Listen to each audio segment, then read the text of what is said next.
In V2, it's not very obvious, but you can say you have criteria for hypertrophy, because you do, and you have some modifications and some changes over the terminal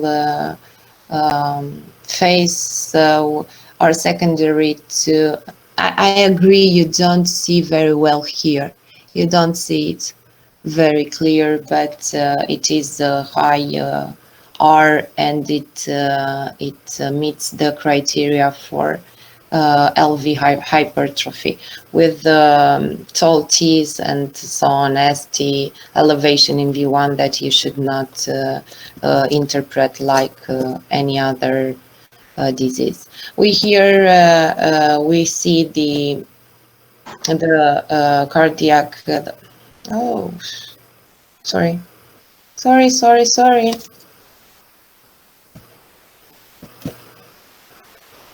Just a second. Okay, this one here Looks like an aortic dissection to me. looks like why? Why? Because I mean, that's the aorta, right? And I see like it has a bulge. Okay, the aorta, yes. And which one is this one? What aorta is this one? The ascending. Ascending aorta, and this is the arch, and the descending aorta, and he has an increased cardiothoracic index, but the rest was normal without great modifications. And the initial workup, and I don't have the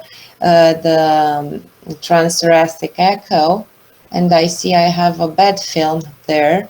Maybe it's my mistake. I don't know why it's so bad. But you can see a transesophageal echo.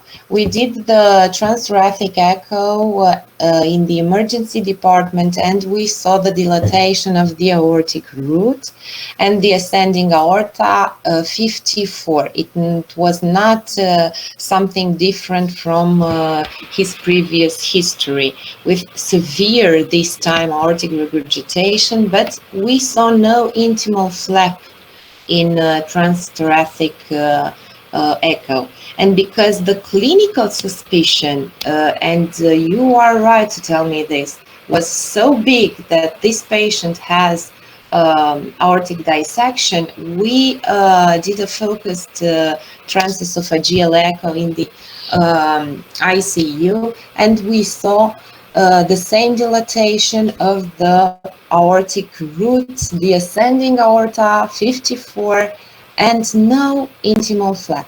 With this severe aortic regurgitation, and you must take a look over the signs, clinical signs of aortic regurgitation, because you might have these signs into your exam. So just type take a look. A. Sorry? Is it type A aortic dissection? We will talk about this. If it's type A, we didn't see the flap. So what do you operate when you don't see the flap?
Am I here? Yes, hello, doctor. We Yes, can hear you now. I'm sorry for this. I don't know what happened. I lost the connection. It's okay. I thought it was my connection for a second too. So No, it was mine because we are a few people here using the same Wi-Fi. So, okay, based on the history, clinical examination, and initial TOE, we established diagnosis because of this image. we can't see We the can't see the presentation. presentation. Let's see. Why not? I saw it very well. Let's see. Because I have to share the image again.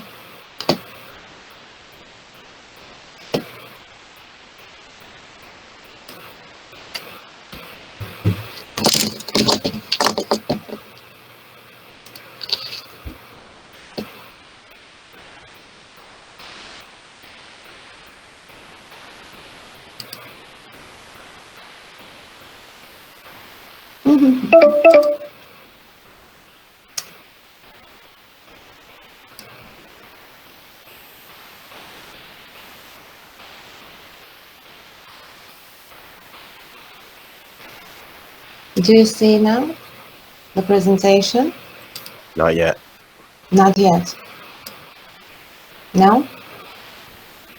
That's not good. Okay, let me try again. What happened?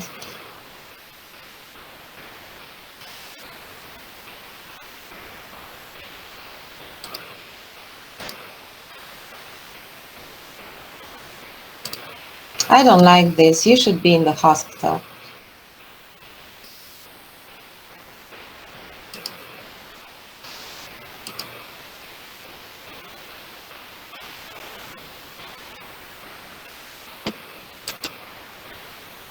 Great.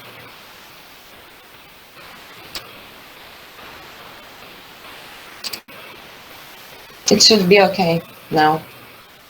Yes, we can see. Okay, so it is hard to tell because you don't have to know transesophageal echo, but this one here was at the end of the aortic arch.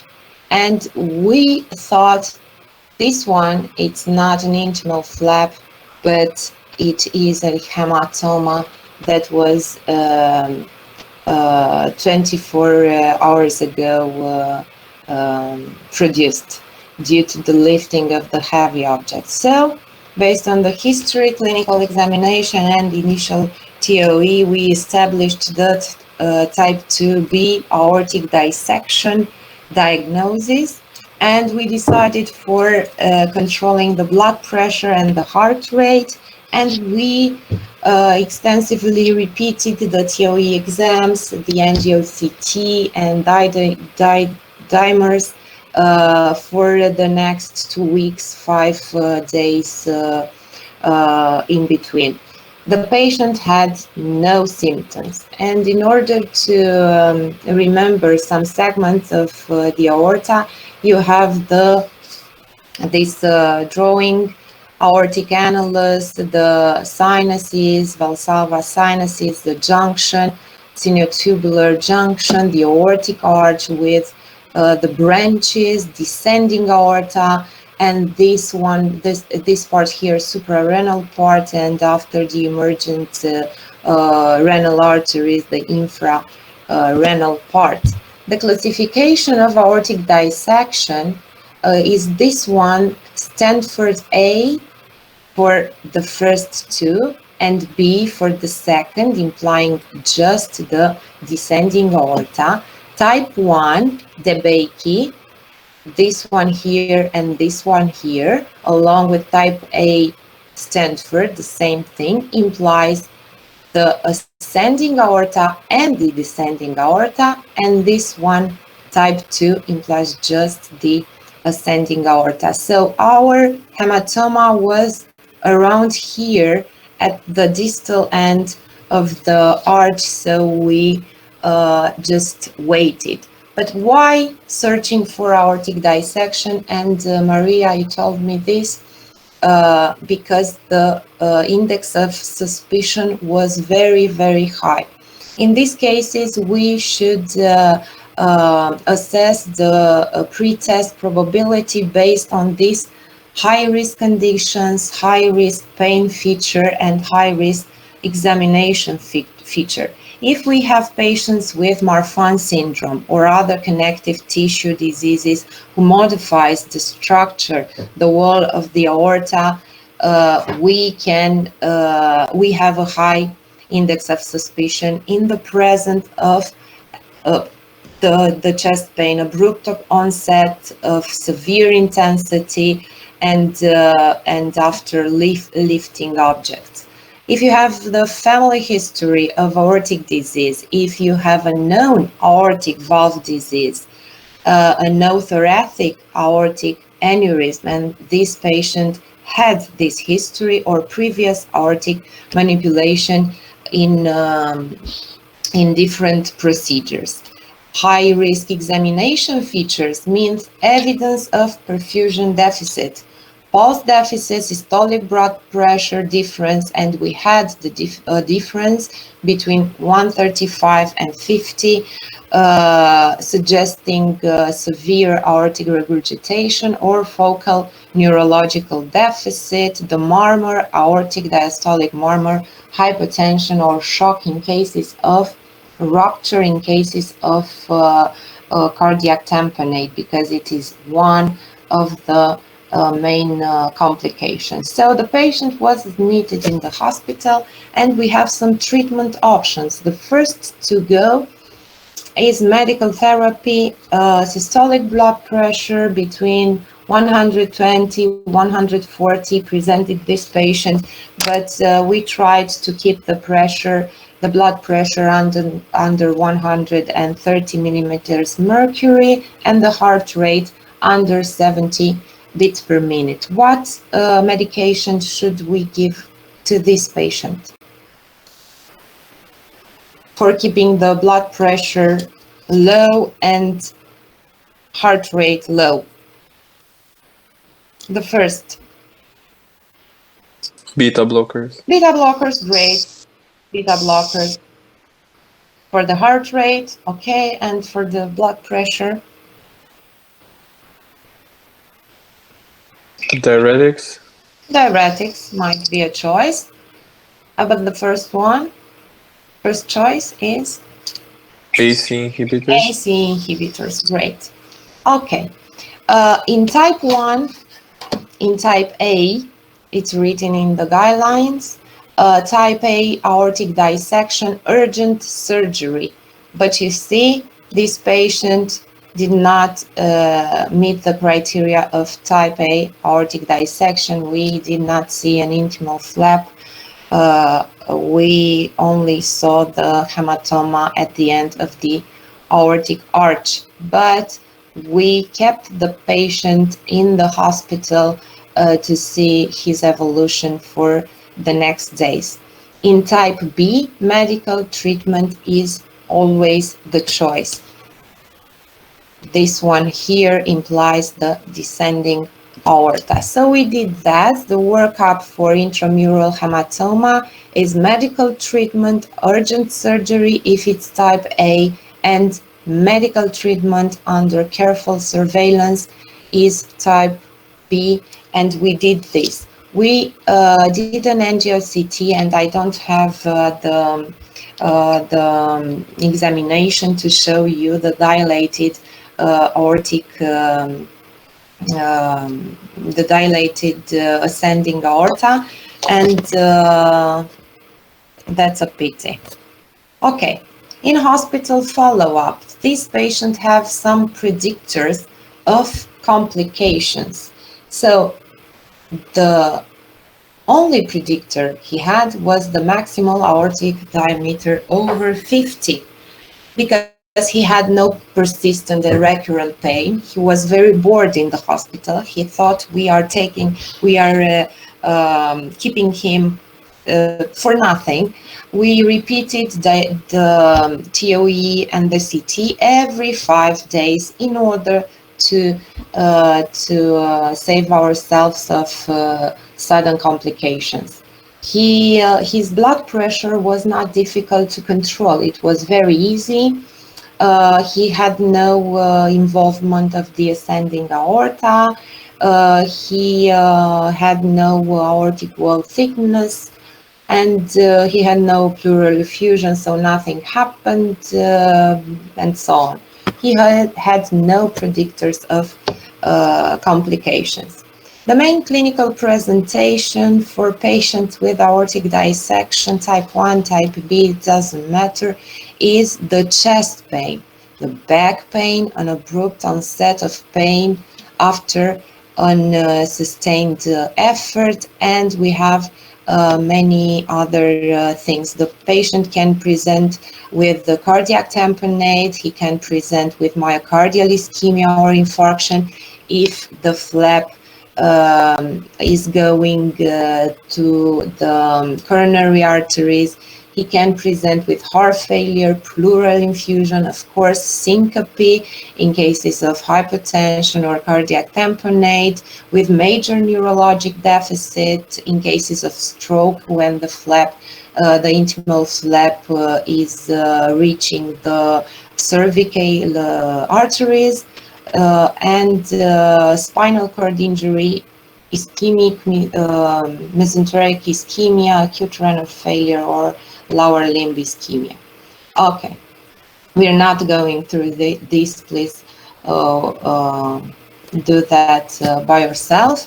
And just before the planned discharge day, this patient suffered severe chest pain, although he was immobilized in all this period with high dimer levels from 0.05 to 5.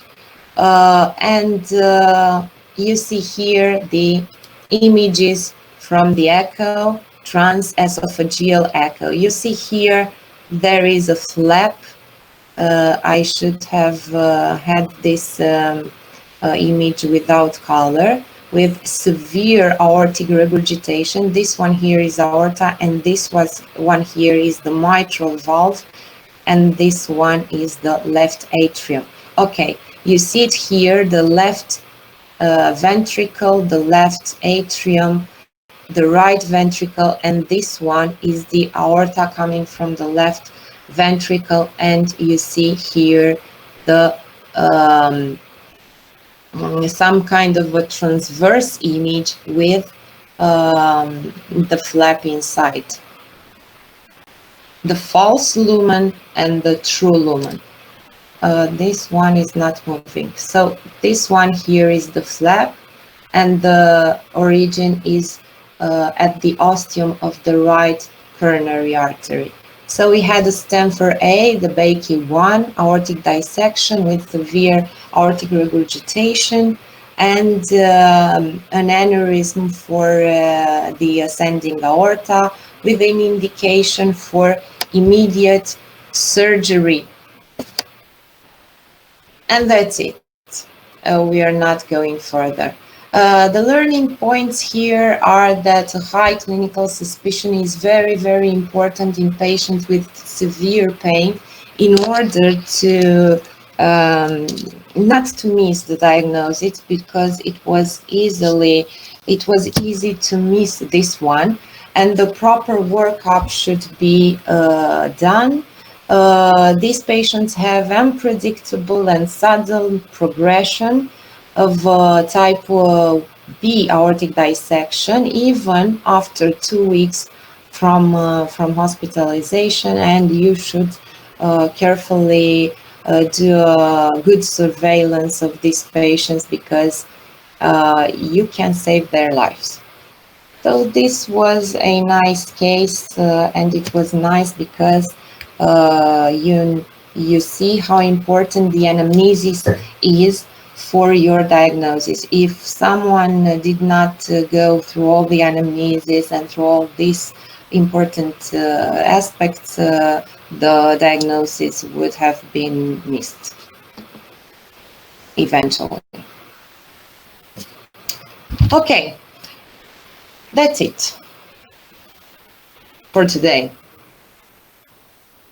We are doing tomorrow the narrow curious tachycardias, maybe in the first part, and then another clinical case, and we will be done with this week. You are 21. Why are you 21? Some of us are at the hospital. Which ones? There's only one student from us that's at the hospital. I The know. rest, yeah. So the rest should be here. I know. I have the list, and Professor Bogdan Popescu just wrote me during this session to take the to meet you today, and I have to do this. So we will do this in the end. Maria, you're here, I know. Aline, are you here? You're here. Yes. Yes. I know. Ovidiu, you're here. Nicolas, you're here. Vladimir, you're still here. Okay. He was here in the beginning. Opa. Alsama Ray, Munib, Abdul. You are. Hello. I cannot see you. Sorry, I have told you earlier that my cam has technical issue. Okay. Elias Hussam, are you here? Yes, I'm here. You're here. Valeria, you're here too. Yes, hello. Hello. I saw you. Olivia. Olivia. Akashia. Olivia. Not here. Okay. I didn't see Olivia today. Halima Batul, you're here? Yeah, I'm here. Yes. Erdina, you're here, I guess. Isra. Isra would be the family name or the...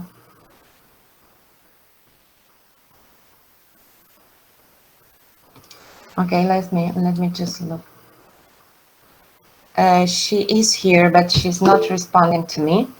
Okay, Mohamed Majed.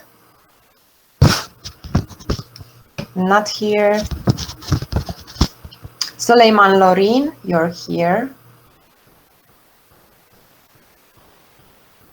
Suleiman.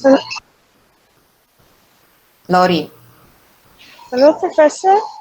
Yes, Olivia, you're here, I know. I just had network problems, sorry. No, no problem. Okay, Mohammed. Yes, I'm here. Farah and Ward, are you brothers, sisters, or husband and wives? Eunice, Farah, and Eunice, Ward. They're not here to answer that.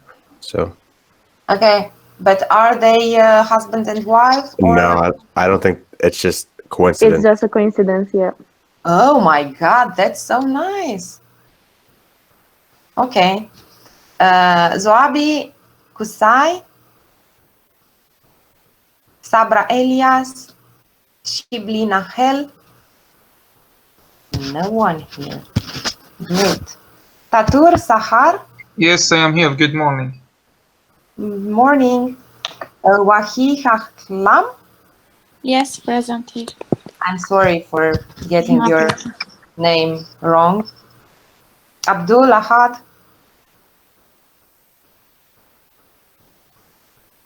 Oh my God. Balasin Gam Prashlali Ni. I think she changed and also should be at the hospital today together with hospital. Okay, in the list, just Joachim is at the hospital. Name for today. Ana Maria, Maria, Andrea,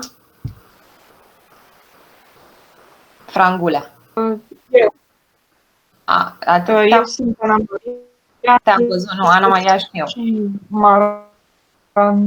I know Ana Maria, I know Maria, I know Andrea Mara, I know Mihna, Monica, I know, Oana Alexandra. It's me. Yes, hello.